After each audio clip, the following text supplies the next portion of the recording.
There was a study that was conducted in America, in one of the states in America, Baltimore. They discovered that when they gave children glasses, just like mine, these children were performing poorly, but the parents could not afford to take their wards to maybe to opticians.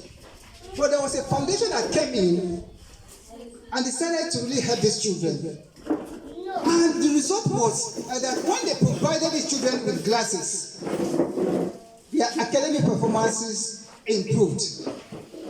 So the reason why these children had been performing poorly was because they could not see what the teachers were writing on the board. When I was teaching, I realized that there was a boy that was always sitting just at the back. And whenever I marked his stuff, I realized that he was not doing well. So there was a day like that. I asked him, Martis, what is happening? I discovered that you've not been doing well. Can you see what I've written on the board? He said, Master, I cannot see.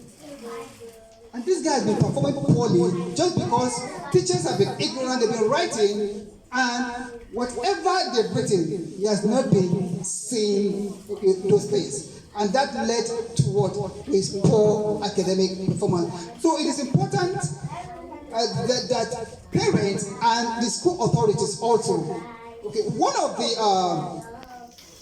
the rules, for diagnosing children with advanced learning disability has to do with the fact that you must check their eyes and their ears. There are some children that would have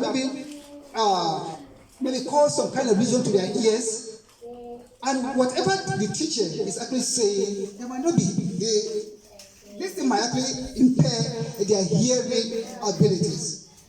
So a child who is experiencing, maybe who is not doing well, make sure that you check if that child does not have any visual impairment or auditory impairment. So this could lead to poor academic performance. Then finally, not even finally, let me please share this before we go straight to what are the solutions. That is more important than what I'm sharing. Yes, another thing has to do with, I think I've talked about neurotransmitter, the dopamine. Not only dopamine, serotonin. For a child who is always depressed, there is a neurotransmitter called serotonin. If that child does not have enough in his or her kind of nervous system, it could lead to depression. And a child who is depressed will not do well academically. Then another thing has to do with, finally on this, intellectual disability. There is the genetics of intellectual disability. There was a time like that, my younger brother, who is a clinical psychologist, there was a time like that in one of the schools that he was teaching. He realized that there were 3 students, and 3 of them were performing poorly. This story was more than 10 years ago, and I think that was when I started this journey.